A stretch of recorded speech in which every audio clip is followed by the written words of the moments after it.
Parents, educators, public health experts, legal officials like state attorneys general, and a surprisingly bipartisan collection of legislators have raised alarms and taken action to control the impact of digital media on children.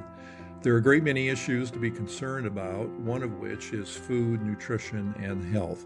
Today's guests are in a unique position to address this issue and help us think of a path forward. Dr. Amanda Staiano is Associate Professor in Pediatric Obesity and Health Behavior at the Pennington Biomedical Research Center, which is affiliated with Louisiana State University. Dr. Thomas Robinson is the Irving Schulman Endowed Professor in Child Health and Professor of Pediatrics and of Medicine at the Stanford University Medical School. Doctors Staiano and Robinson have done groundbreaking work on children's exposure to digital media. Welcome to the Leading Voices in Food podcast. I'm Kelly Brownell of Duke University. Amanda and Tom, thanks so much for being with us. I'm really happy to be able to talk to you both about this important issue.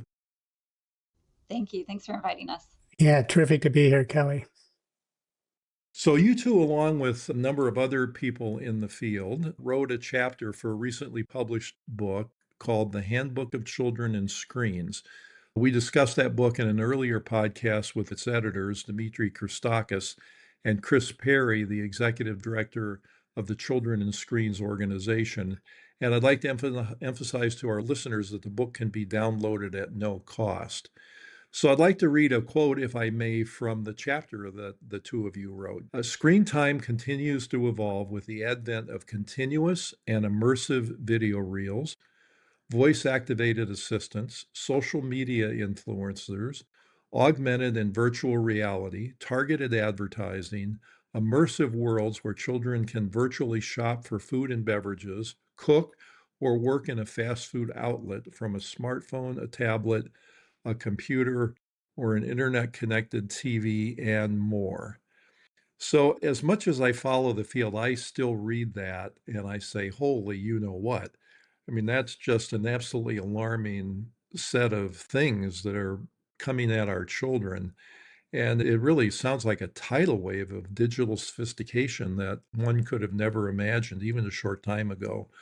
So, Amanda, let's start with you. Can you tell us a little bit more about these methods and how quickly they evolve and how much exposure children have? I think you're right, Kelly, that the world is changing fast. I've been looking at screen media for about 20 years now as a researcher. And in the earlier years, and Tom can attest to this as well, it was all about TV viewing. And you could ask parents, how much time does your child spend watching TV? And they could say, well, they watch a couple shows every night and maybe a movie or two on the weekend. And they could come up with a pretty good estimate, 1, 2, 3 hours a day.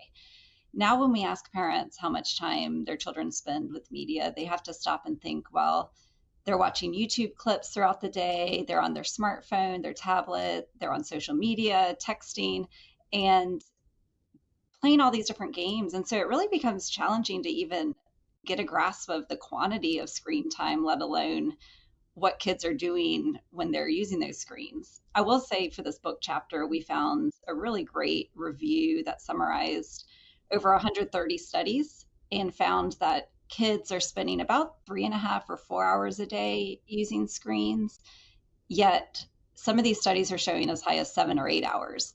I think it's probably underreported because parents have a hard time really grasping how much time kids spend on screens. I've got a 1-year-old and a 5-year-old, and I've got some nieces and nephews, and I'm constantly looking over their shoulder trying to figure out what games are they playing and where are they going online and what are they doing, because this is changing really rapidly, and we're trying to keep up with it and trying to make sure that screen time is a safe and perhaps healthy place to be, and that's really where a lot of our research is focused.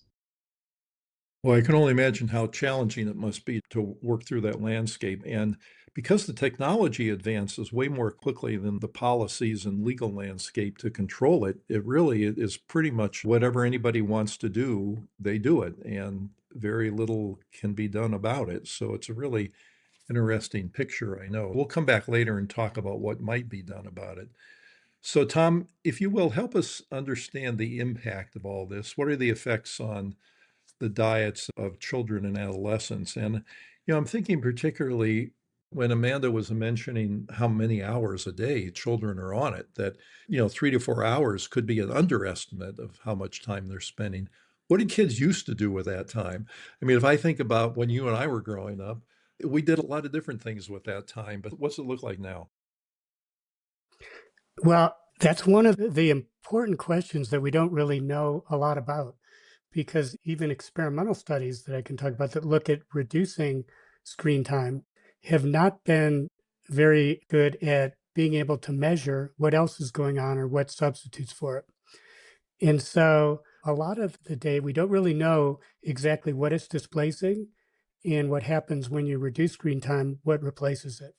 The assumption is that it's something that's more active than screen time, but it could be reading or homework or other sedentary behaviors that are more productive, but we really don't know.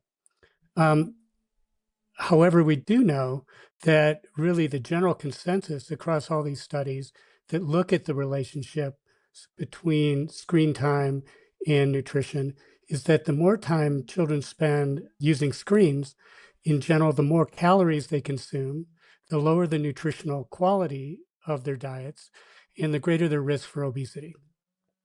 A lot of these studies, as Amanda mentioned, were dominated by studies of television viewing or looking at television viewing as a form of screen use. And there's much less and much more mixed results linking nutrition and obesity with other screens, such as video games, computers, tablets, and smartphones. That doesn't mean those relationships don't exist, only that the data are too limited at this point, and there's several reasons for that. One is that there just haven't been enough studies that single out one type of screen time versus another. Another is what Amanda brought up around the self-report issue, is that most of these studies depend on asking children or the parents how much time they spend using screens. And we know that children and adults have a very hard time accurately reporting how much time they're using screens. And in fact, when we measure this objectively, we find that they both underestimate and overestimate at times. It's not all in one direction, although our assumption is that they underestimate most of the time. We find it goes in both directions.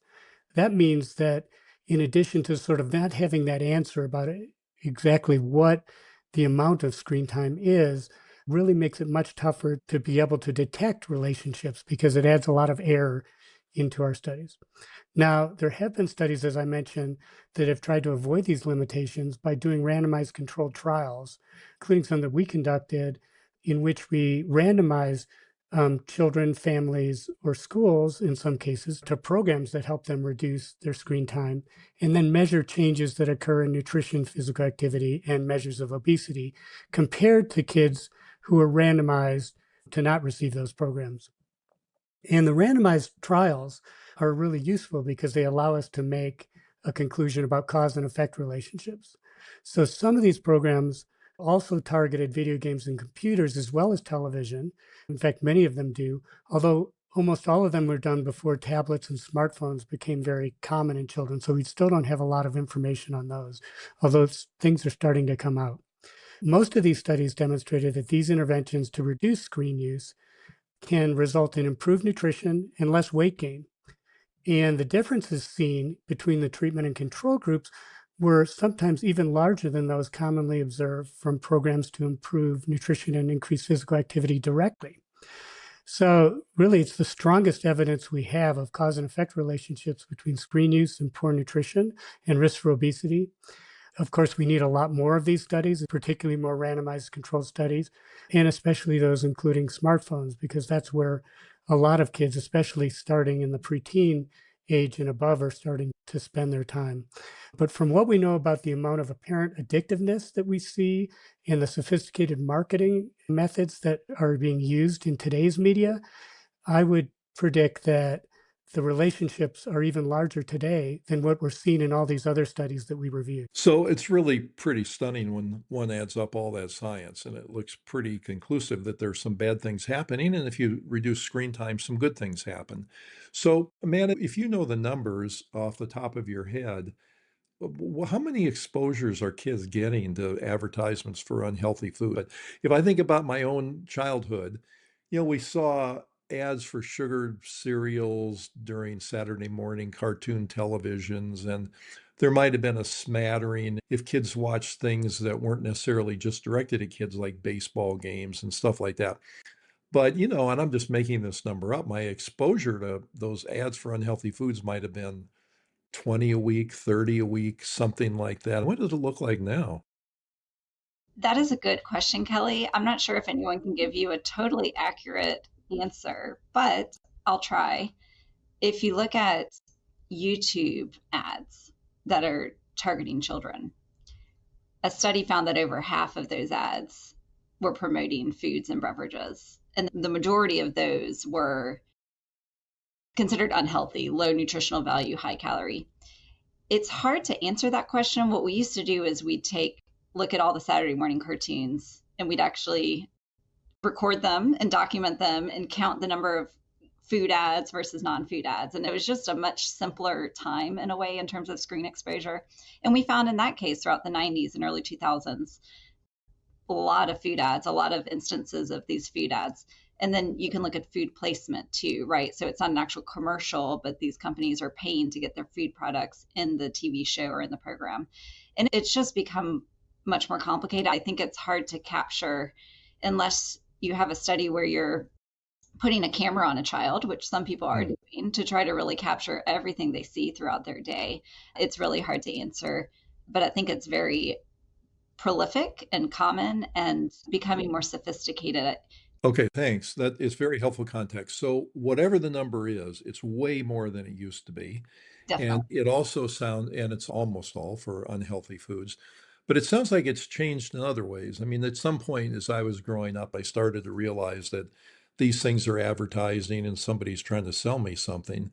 Mhm. But that's a lot harder to discern now, isn't it, with influencers and stuff built into product placements and all that kind of stuff. So, to the extent we had any safeguards or guardrails in the beginning, it sounds like those are going to be much harder to have these days.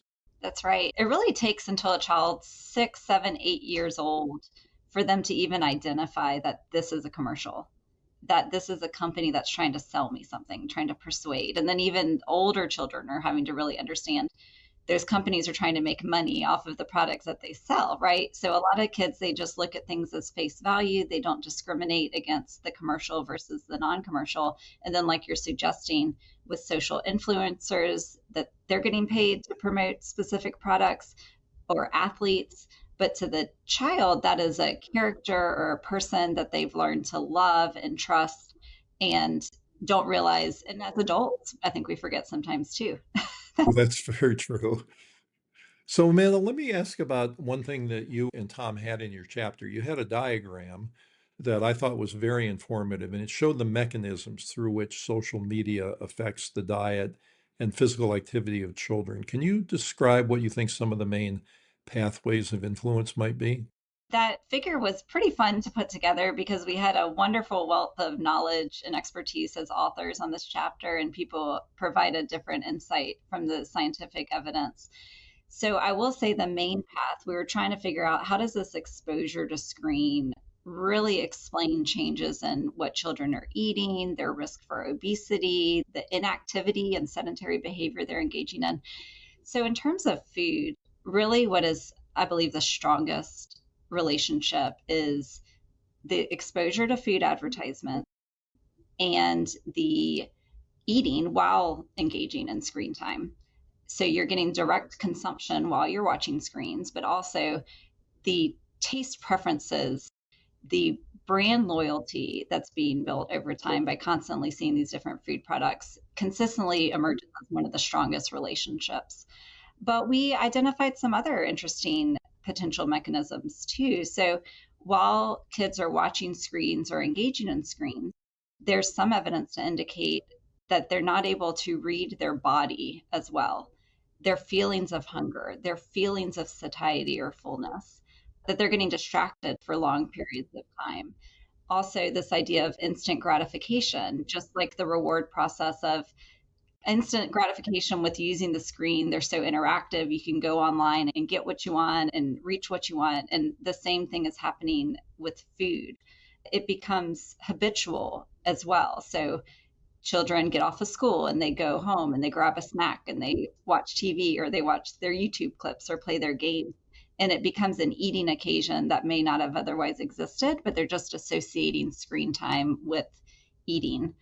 There's some evidence even on screen time impacting inhibition and controlling impulse and memory. That's more emerging, but it's interesting to just consider how this prolonged screen time, where you're not interacting with someone in person, your eyes are focused on the screen, might actually be having other cognitive impacts that we may not even be aware of yet. So if we ask that question, why is screen time having a bad impact on children and their diets? It's almost let us count the ways. There are a lot of possible things going on there. And speaking of that, there's one question in particular I'd like to ask you, Tom. So certainly marketing might affect what kids prefer. Like it might make them want to have a cereal or beverage A or snack food B or whatever it happens to be. But could it also affect hunger, how much kids want to eat? I mean, you think, well, hunger is biological and the body sends out signals that it's time to eat. How does that all figure in? The research suggests it can. Advertising in particular, but even non-advertising references or images of food can trigger hunger and eating, whether or not you felt hungry before you saw them. And I'm guessing almost everyone's experienced that themselves, where they see an image of food and all of a sudden they're craving it. It can be as simple as Pavlov's dogs, salivating in response to cues about food. In addition, I think one of the mechanisms that Amanda brought up is this idea that when you're distracted with a screen, it actually overruns or overwhelms your normal feelings of fullness or satiety during eating. And so I find when distracted, people are less aware of how much they're eating. And when you're eating while using a screen, people tend to eat until they've finished the plate or the bag or the box, and until that's empty, till they get to the bottom, instead of stopping when they start to get full. Well, there's sort of a double Hmm. biological whammy going on there, isn't there? It is affecting your likelihood of eating in the first place and how hungry you feel, but then it also is affecting when you stop and your satiety happening. And you put those two together, there's a lot going on, isn't there? Exactly. And it's really one of the reasons why a lot of our programs to reduce weight gain and improve nutrition really put a lot of emphasis on not eating in front of screens. Because our studies have shown it accounts for a large proportion of the calories consumed during the day. Oh, that's so interesting. Amanda, you mentioned influencers. Tell us a little bit more about how this works in the food space. These social influencers are everywhere, particularly Instagram, TikTok, etc. So kids are seeing these all the time. And as I mentioned earlier, you often build this trusting relationship with the influencer, and that becomes who you look to for fads and trends and what you should and shouldn't do. A lot of times, these influencers are eating food or cooking or at restaurants, even the ones that are reaching kids. And so, as you analyze that, oftentimes it's the poor nutrition, high calorie foods, and they're often being paid for the ads too, which, as we discussed earlier, kids don't always realize. There's also a lot of misinformation about diet and dieting, which is of concern. Misinformation that could be harmful for kids as they're growing and trying to grow in a healthy way and eat healthy foods, but kids who may look to overly restrict their foods, for example, rather than eating in a healthier manner. So that's definitely a problem.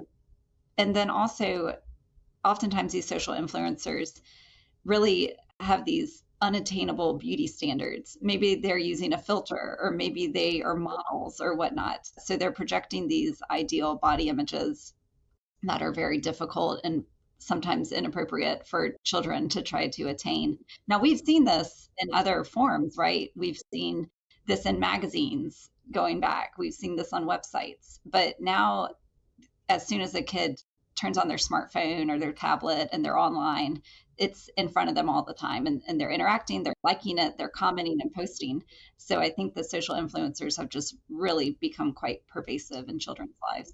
So somebody who's an influencer might be recording something that then goes out to lots and lots of people, and they're eating some food, or there's some food sitting in the background or something like that, and they're getting paid for it, but not saying they're getting paid for it, and probably very few people realize that money is changing hands in all of that, I'm suspecting. Is that right? Yes, I do believe they're supposed to do hashtag ad and there are different indicators, but I'm not sure the accountability behind that. And I'm also not sure that kids are looking for that and really understand what that means or really care what that means Okay, because they're looking to that what's makes popular. sense. But there's an opportunity to perhaps further regulate or at least to educate parents and kids in that regard that I think would be helpful. So, Tom, while we're on this issue of conflicts of interest, there was recent press coverage, and there were reports by reporters at the Washington Post and the Examination showing that the food industry was paying dietitians to be influencers who then posted things favorable to industry without disclosing their funding. How big of a problem do you think this is, sort of overall, with professionals being paid and not disclosing the payments, or being paid even if they disclose things? What kind of a negative impact that's having? Because I find it very concerning, as you would guess, knowing me. And I believe one of the investigations found that about half of influencers who were being paid to promote foods, drinks, or supplements didn't disclose that they were paid. It was quite a large magnitude of problem. It goes throughout all types of health professionals who are supposed to be sources of quality information, and also professional organizations themselves, which take advertising or take sponsorships and then don't necessarily disclose it. And, in this day where we're already seeing drops in the public's trust in science and in research, I think this type of information or this type of deception just makes it a lot worse. As you know, Kelly, there's quite a bit of research that suggests that being paid by a company actually changes the way you talk about their products and even conduct research in a way that's more favorable to those products, whether you're thinking it does or not, whether you're trying to be biased or not. Tom, And just to insert one thing, in my experience, if you ask people in the field, does taking money from industry affect the way scientists do their work? And they'll almost always say yes. But if you say, does it influence your work? They'll almost always say no. And so there's this unbelievable blind spot. And one might conclude from what you were telling us is that disclosure is going to be the remedy to this. Like for the half of people who didn't disclose it, it would be okay if they took the money as long as they disclosed it. But you're saying that's obviously not the case, that there's still all kinds of bias going on. And people who are hearing some disclosure don't necessarily discount what they're hearing because of it. And it's still a pretty bad kettle of fish, even if disclosure occurs. It's especially pernicious when it doesn't, but it seems even when disclosure happens, it's not much of a remedy to anything, but you may not agree. no, I definitely agree with that. And that's only, part of it too, because there's the other side of the audience that Amanda brought up as well. And in particular, what kids, but also adults, how they react to disclosures. And while it's been possible to teach people to recognize potential bias, when there's a disclosure and to make people aware, which is a good thing. We want disclosure, I guess. So people are aware to be more vigilant in terms of thinking about what biases may be in the messages. There's not much evidence that teaching people that or making them aware of that changes their behavior. They still believe the Right. advertising, they still act in the same way. It's still just as persuasive to them. And one more little editorial Mhm. insertion. The thing that has always puzzled me about disclosure is that it implies that there's something bad going on, or else why would you have to disclose it? And the solution seems not to disclose it, but not to do the bad thing. And it's like I could come up and kick you in the leg, but it's okay if I disclose that I kick you in the leg. I mean, it just makes no sense to me.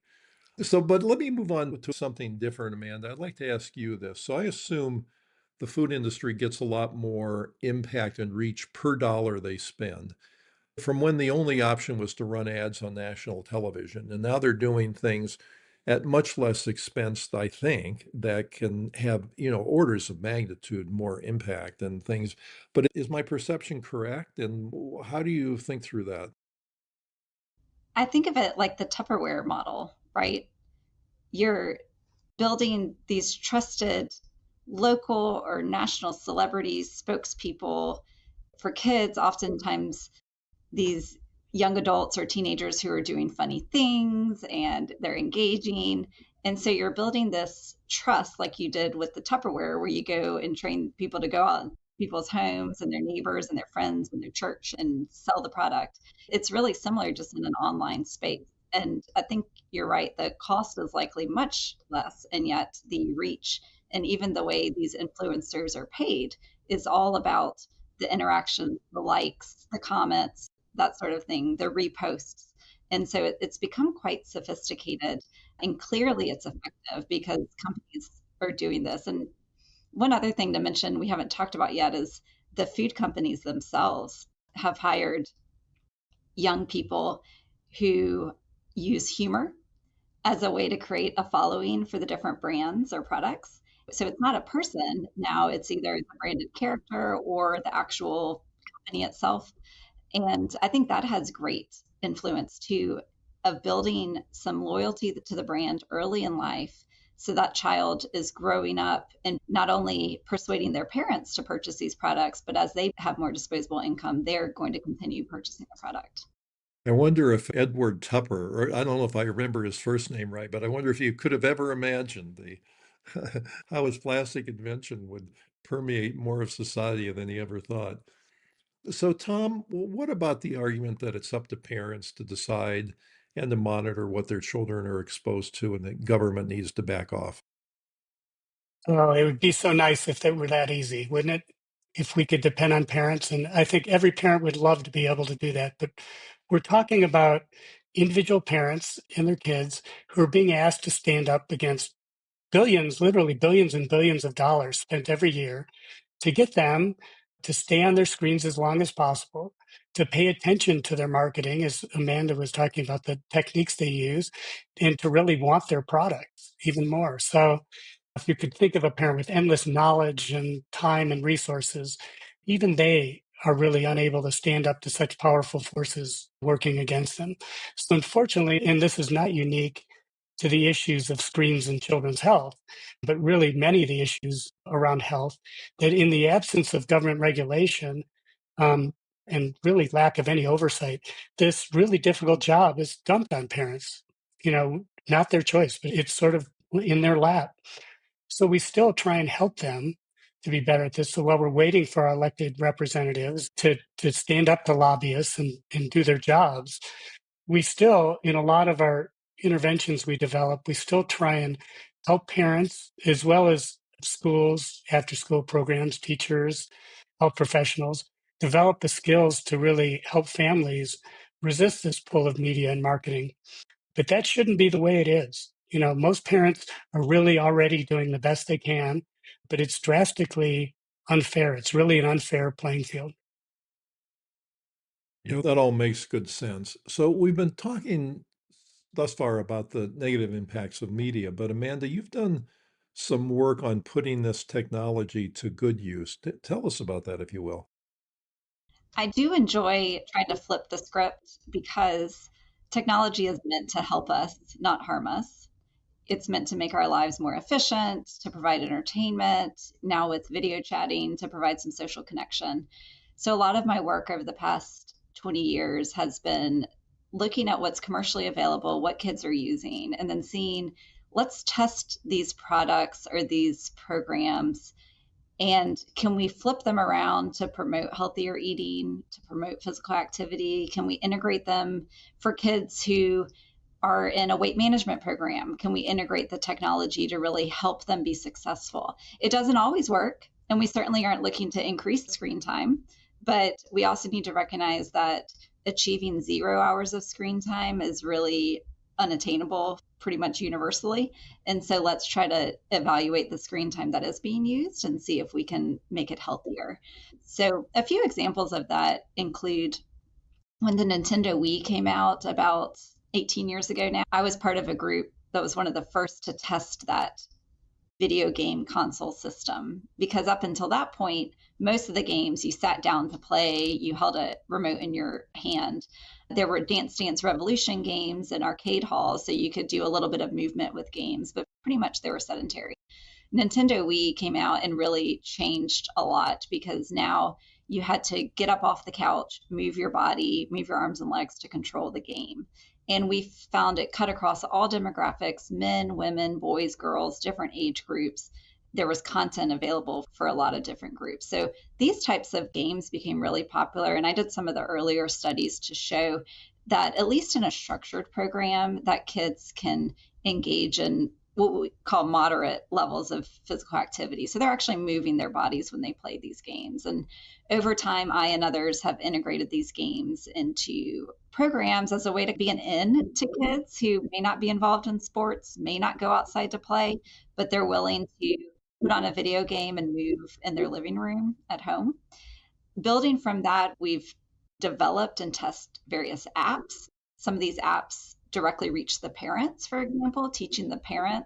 These are strategies to get your child to eat healthier, prepare healthier meals, grocery shop, be more physically active as a family. We've looked at different wearables, so wristwatches that can help kids and parents. Maybe they'll compete against each other to try to get the most steps of a day and that sort of thing. And then some of my recent work is now integrating chatbots and artificial intelligence as ways to provide some tailored feedback and support to kids and families who are looking to be more physically active, eat healthier. And then one study I'm really excited about uses mixed reality. So this is virtual reality where you're putting on a headset. And for that study, we are integrating children's homework that they would otherwise do on their Chromebook. And we're removing the keyboard and the computer mouse so that they now have to use their body to click and point and drag and move the screen. And so these are just a few examples. I do not think this is the magical solution.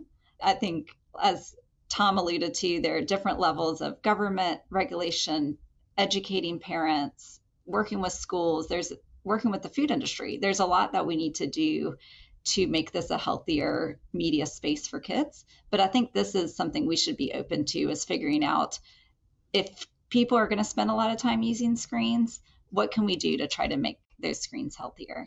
You know, you make me smile when I'm hearing that because all these things sound really exciting and like there's plenty of potential. And you're right. I mean, if they're going to be on there anyway, maybe there can be some positive way to harness that time. And those all sound really important and really good. And let's hope that they spread enough to really touch lots and lots of children and their families.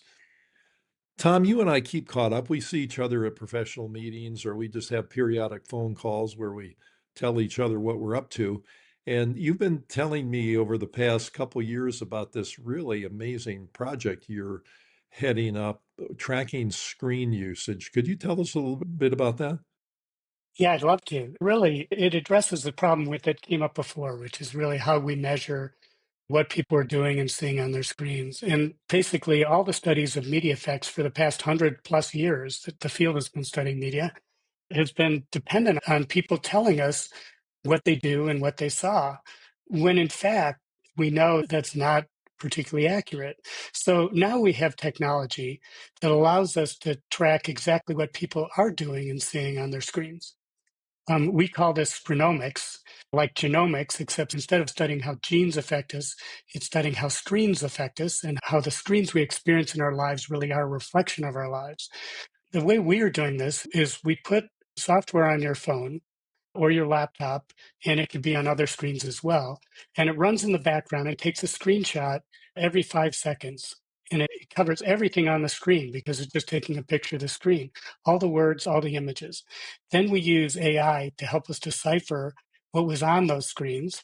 And so far, we've collected over 350 million screenshots from several hundred adults and teenagers who participated in our studies for periods of 6 months to a year. One of our most interesting findings, I think, is how much idiosyncrasy there is in people's screen use. And this has a huge impact on how we do research on the effects of screens, I believe, because no two people really have the same screenomes, which is what we call the sequence of screenshots that people experience. And even for the same person, no 2 hours or days or weeks are the same. So we're looking at both how different people differ in their screen use and how that's related to their mental health, for example, but also how changes over time in a single person's screenome is related to their mental health, for example. So comparing your screen use this afternoon to your screen use this morning, or yesterday, or last week, or last month, and how that changes your health, or is at least associated with changes in your health at this point. Eventually, we hope to move this into very precise interventions that would be able to monitor what your screen experience is and give you an appropriate either change in your screen or help you change your behavior appropriate to what you're viewing. So one of our current studies is to learn really the details of what, when, how, why, and where foods and beverages appear in adolescent screenomes, and how these factors relate to foods and beverages they consume and their health. In fact, we're currently recruiting 13 to 17-year-olds all over the US who can participate in this study for 6 months of screenome collection and weekly surveys we do with them, including detailed surveys of what they're eating. But this sort of goes back to an issue that came up before that you had asked us about how much is advertising. I can tell you that at least some of our preliminary data, looking at a small number of kids, suggests that food, it varies greatly across kids and what they're experiencing, especially on their phones. And we found, for example, one young girl who 37% of all her screens had food on them. So about a third, or more than a third, of her entire screenome had food in it. And it wasn't just through advertising, and it wasn't just through social media or influencers. It was everywhere. It was pictures she was taking of food. It was influencers she was following who had food. It was games she was playing that were around food. There are games that are all about running a restaurant or making food and serving and kitchen work. And then there were also videos that people watched that are actually fairly popular among where you watch other people eat. Apparently, it's a phenomenon that came out of Korea first, and it's grown to be quite popular here over the last several years, in which people just put on their camera and show themselves eating. I mean, nothing special, nothing staged, just people eating. So there's all kinds of food exists everywhere throughout the screenome, not just in one place or another, and not just in advertising. Thomas, a study with 100 data points can be a lot. You got 350 million, so I wish you the best of luck in sorting all that out. And boy, whatever you find is going to be really informative and important. So thanks for telling us about this.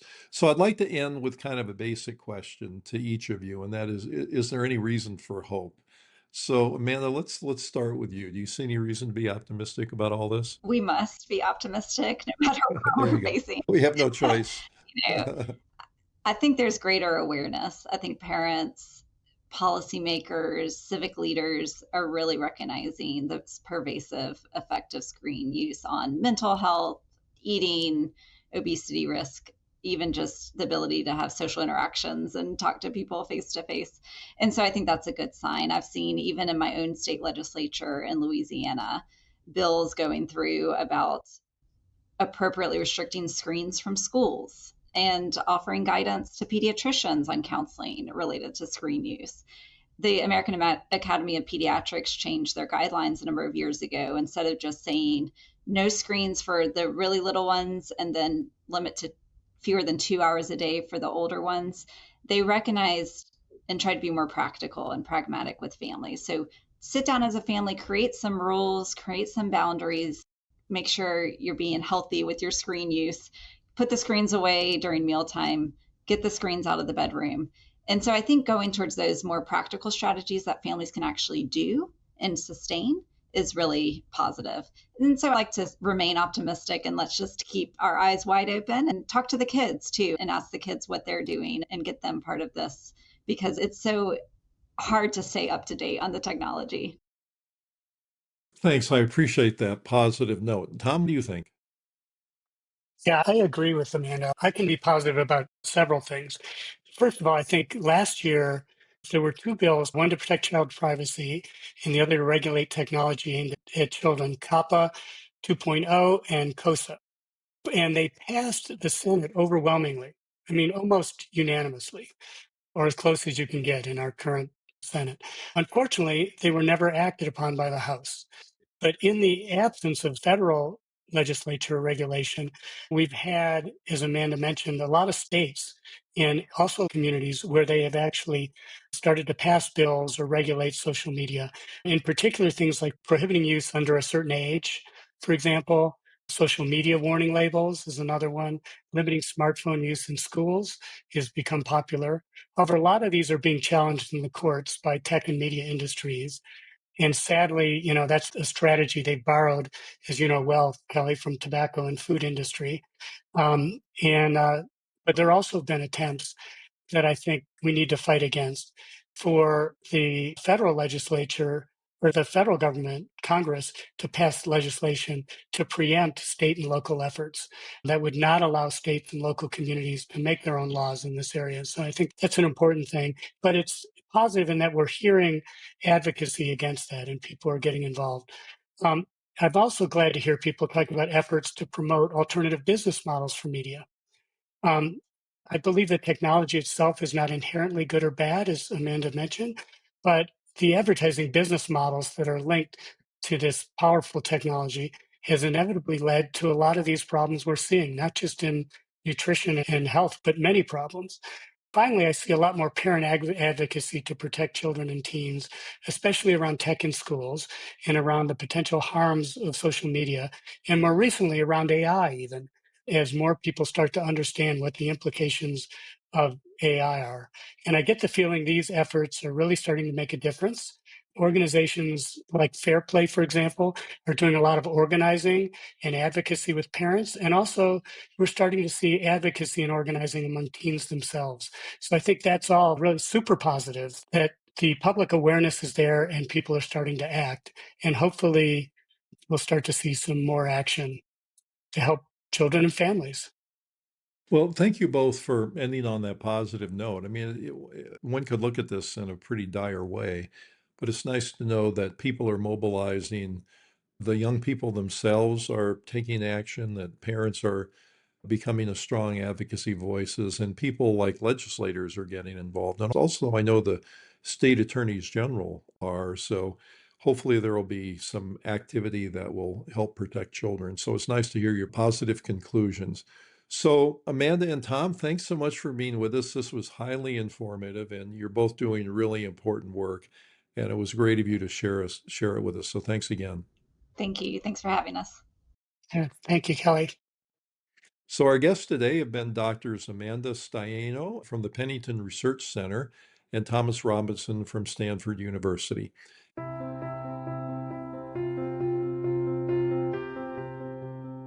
Thank you for listening to the Leading Voices in Food podcast. This program is an educational series produced by Duke University's World Food Policy Center with the goal of promoting productive conversation for food systems change. If you would like to subscribe, you can find it on Apple Podcasts, YouTube Music, or your favorite podcast app. Transcripts are also available on the website of the Duke World Food Policy Center.